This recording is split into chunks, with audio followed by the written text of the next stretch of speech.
২ সপ্তাহের জন্য বাংলাদেশে গিয়েছিলেন আর প্রথমবারের মতো খুবই সুন্দরভাবে ফ্রোজেন জিনিসপত্র প্রসেস করে নিয়ে এসেছেন।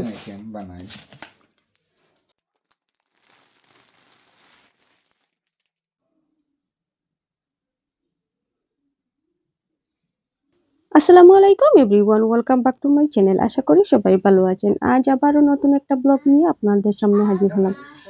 একটা বক্স থেকে বা লাগেজ দেখে বুঝতেই পারছেন যে আসলে কি, হ্যাঁ, আমার হাজব্যান্ড বাংলাদেশে গিয়েছিলেন ২ সপ্তাহের জন্য। তো উনি ২ সপ্তাহ পর চলে এসেছেন। আর আমার বাচ্চারা তো ওদের আব্বুকে পেয়ে মহা খুশি।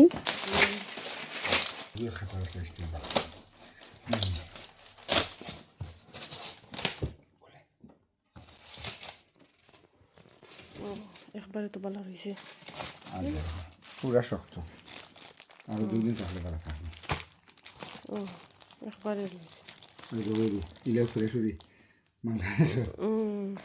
উড়ি তো ভালো হয়েছে। উড়ি ফ্রেশ উড়ি,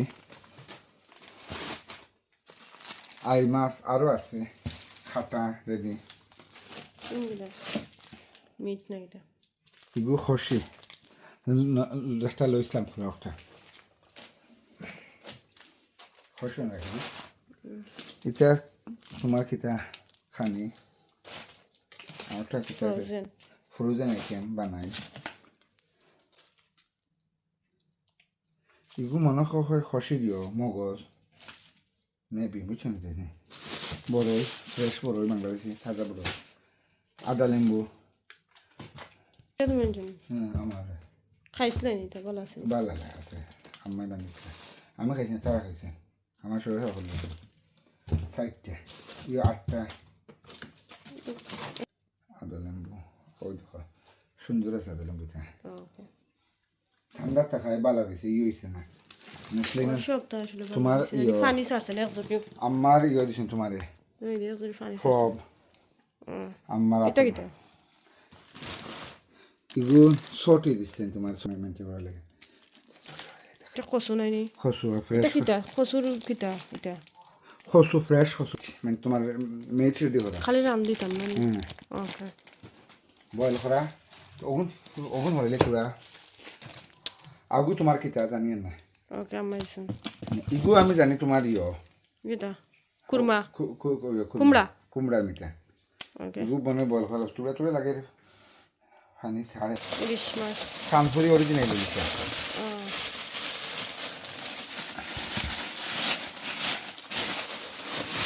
আর দুইটা পানি চাচ্ছেন দেখো। না না এগুলো এবার শক্ত মাথা দিব অত শক্ত। তো বাংলাদেশ থেকে যা কিছু জিনিসপত্র এনেছেন সবকিছু লাগেজ পত্র খোলার আগে এই কস্টিকের বক্সটা খুলেছেন। একটু রেস্ট করার পর প্রথমে এই বক্সটা খুলতে হয়েছে, কারণ এটার মধ্যে ফ্রোজেন জিনিসপত্র ছিল। এটা হচ্ছে কস্টিকের বক্স, আর এইভাবে কস্টিকের বক্সে খুবই সুন্দরভাবে র্যাপিং করে জিনিসপত্র আনলে খুবই ভালোভাবে থাকে, একটুও পানি বের হয় না বা গলে যায় না। ফ্রিজের ভিতরে যেভাবে জিনিসপত্রগুলো থাকে ফ্রোজেন অবস্থায়, সেই রকমই ছিল, একটুও পানি বের হয়নি বা গলেও যায়নি। তবে এইভাবে জিনিসগুলো সুন্দরভাবে আনতে হলে সেইভাবে প্রসেস করতে হবে, প্রসেস করে আনতে হয়।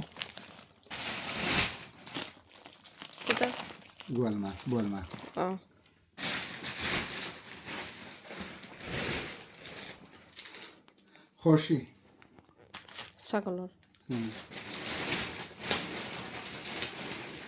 ছোট ছোট ইসা এই তো দেখতে পাচ্ছেন যে যেভাবে ফ্রোজেন এনেছেন সেইভাবে রয়েছে, এক ফোঁটাও পানি বের হয়নি, গলেনি। বক্সের ভিতরেও আমি দেখিয়েছি যে কোনো পানি, এক ফোঁটাও পানি ছিল না। আর প্রত্যেকটা ব্যাগও যেরকম এনেছেন সেইভাবে রয়েছে। এই কস্টিকের বক্সে যা যা জিনিসপত্রগুলো দেখছেন সবই আম্মা দিয়েছেন। আম্মা বলতে আমার শাশুড়ি দিয়েছেন আর আমার শ্বশুর দিয়েছেন, দুজন মিলেই এগুলো দিয়েছেন। খুবই যত্ন করে সুন্দর করে জিনিসপত্রগুলো দিয়েছেন। এর মধ্যে রান্না করা খাবারও আছে, আবার ফ্রোজেন জিনিসপত্র আছে। তবে ফ্রোজেন জিনিসপত্র বেশি। আমাদের দেশের যে ছাগলের মাংস, তো সেটা আস্ত একটা ছাগল জবাই করে তারপর এর থেকে মাংস দিয়েছেন। গরুর লিভার কলিজা যেটা সেটা দিয়েছেন, ফ্রেশ বড় সাইজের একটা আই মাছ দিয়েছেন, বোয়াল মাছ দিয়েছেন, দেশি মুরগ দিয়েছেন, হাঁস দিয়েছেন। আর সবচাইতে ফেভারিট যেটা ছিল সেটা হচ্ছে কুমড়ার মুরব্বা। তো এটা ছিল, আমি অনেক দিন খাইনি এটা। এটা পেয়ে তো আমার কি বলবো, এত খুশি করে খেয়েছি মুখে বোঝানো যাবে না। আর এই ফ্রোজেন জিনিসপত্রগুলো আমার হাজবেন্ড বাংলাদেশ থেকে এই প্রথমবারের মতো ফ্রোজেন করে নিয়ে এসেছেন। আর কিভাবে ফ্রোজেন করতে হয়, প্রসেস করতে হয়, আগে তো আমরা জানতাম না। তো এখন আমরা প্রথমবারের মতো নিয়ে এসেছি। আর কিভাবে নিয়ে এসেছেন যে একটুও গলেনি, তো আপনাদের সাথে শেয়ার করলাম। যে আপনাদের সাথে শেয়ার করার কারণ হচ্ছে, কেউ যদি বাংলাদেশ থেকে এইভাবে ফ্রোজেন জিনিসপত্র প্রসেস করে আনতে চান তাহলে ইজিলি আনতে পারবেন। আমরা অনেকবার দেখেছি অনেকে এইভাবে এনেছেন, তো আমরা তো আর আগে আনিনি, তো এই প্রথমবার আমরা আনলাম। তো বাংলাদেশে আমার হাজবেন্ডের হঠাৎ করে যাওয়া, তবে যাওয়ার আগে প্ল্যান করেছিলেন যে কিছু ফ্রোজেন জিনিসপত্র এইভাবে আনবেন, কারণ কেউ কেউ দেখা যাচ্ছে যে এইভাবে এনেছেন। তো আমরা তো আর জানি না, বুঝতে পারিনি কিভাবে এনেছেন।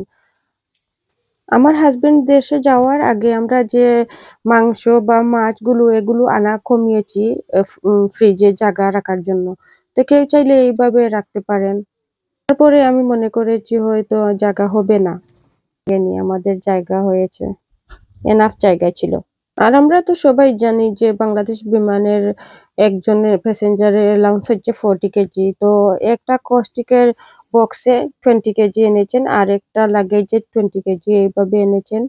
আর কেবিন ট্রলি যেটা, সেটাতে ওনার যে কাপড় চোপড় ছিল তো সেগুলো এনেছেন। আর আমার আম্মাও ছিলেন সাথে, তবে আম্মার 20 কেজি অ্যালাউন্স ছিল। জানি না কেন আম্মা সৌদি আরবে প্রথমে গিয়েছিলেন, তারপরে উমরা করে বাংলাদেশে গিয়েছিলেন, বাংলাদেশ থেকে আবার ইংল্যান্ডে আসছেন হয়তো, তাই জানি না কেন যেন 20 কেজি ছিল অ্যালাউন্স, সরি।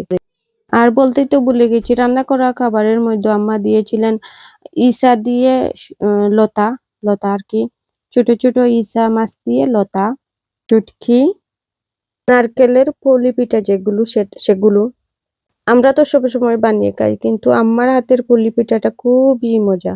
তারপর ছালের রুটি যেগুলো সেগুলো বানিয়ে দিয়েছেন, সেগুলোও খুবই ভালোভাবে এসেছে। আরো অনেকগুলো জিনিস দিয়েছেন, আসলে আমি ভুলে গেছি, এখনো খোলা হয়নি, ফ্রিজে রয়ে গেছে। আর এই শাড়িটা আমার হাজবেন্ড এনেছেন, শাড়িটা দেখতে পাচ্ছেন খুবই সুন্দর একটা শাড়ি, আমার খুবই পছন্দের একটা শাড়ি উনি কিনে এনেছেন। আরো ড্রেস এনেছেন, ঢাকাইয়া জামদানি শাড়ি আমার খুবই পছন্দের, সারা বডিতে ওয়ার্ক করা, আর যে বর্ডারের মধ্যে পাইপিং করা, আঁচলের মধ্যে টাসল লাগানো, খুবই সুন্দর একটা শাড়ি। যারা এরকম শাড়ি পরতে পছন্দ করেন তাদের কাছে ভালো লাগবে, আর তারার কাছে এটা শাড়ির ভ্যালুও মনে হবে। আর যারা পছন্দ করেন না এরকম শাড়ি, তারা আসলে বুঝতে পারবেন না এই শাড়ির ভ্যালুটা। আমার শাড়ি পরতে খুবই ভালো লাগে, তবে সত্যি কথা আমি 8 বছর হয়ে গেছে শাড়ি পরিনি, আমার শাড়ি পরা হয়নি। হয়তো ফাঁক বাচ্চাদের জায়গা জন্য দেখতে পাচ্ছি কোনো কোন কোনো জায়গায় গেলে আমি শাড়ি পরি না, ড্রেস পরে যাই। আর এখানে আরো 2-3টা ড্রেস আছে, কেউ কেউ আবার গিফট করেছেন, আমার ননদের বাড়ি থেকে আবার গিফট এসেছে আমার বাচ্চাদের জন্য, আমার হাজবেন্ডের জন্য, আমার জন্য। খুবই সুন্দর একটা ড্রেস। আর এখানে একটা খাতা আছে, খুবই সুন্দর কাজ করা খাতা, এটা আমার শাশুড়ি দিয়েছেন। হাতের কাজ করা খাতাটা দেখে তো আমি একেবারে কি বলবো, এত আগের কাজ করা, আম্মা অনেক দিন আগে এটা বানিয়েছেন। আমার হাজবেন্ড বলেছেন যে এটা উনি ছোট থাকতে বানিয়েছেন, আম্মা বানিয়েছেন। তো এটার বয়স অনেক হয়েছে, তো কি আর বলবো, এত সুন্দর, এখনো অনেক সুন্দর লাগছে এই খাতাটা, অনেক সুন্দর কাজ করা, অল ওভার কাজ করা। আম্মা নিজ হাতে এই খাতাটা বানিয়েছেন, আর এখন আমাকে দিয়েছেন। আমি তো কোথায় রাখবো, কিভাবে রাখবো বুঝতে পারছি না, যদি নষ্ট হয়ে যায় সেই চিন্তায়। অনেক কষ্ট করে বানিয়েছেন, তবে যাই হোক স্মৃতি হিসাবে এটা আমার কাছে থাকবে। চামড়া ছোট আম্মা এর আগে কয়েকটা খাতা আমাকে কাজ করা খাতা বানিয়ে দিয়েছেন, জানি না কিনে দিয়েছেন না হাত দিয়ে বানিয়ে দিয়েছেন, তবে সবগুলোই খাতা সুন্দর। আর এটা আমি বারবার খুলে দেখছি, এটা আমি জানি যে আম্মা বানিয়েছেন, তো এটা বারবার খুলছি আর দেখছি। আর এই তো আমি ভিডিওর একেবারে শেষ পর্যায়ে চলে এসেছি। আশা করি আমার এই ভিডিওটি আপনাদের ভালো লেগেছে। আর ভালো লাগলে অবশ্যই আমার চ্যানেলটাকে সাবস্ক্রাইব করবেন প্লিজ। সবার প্রতি অনুরোধ রইল। সবাই ভালো থাকবেন, সুস্থ থাকবেন। আল্লাহ হাফেজ।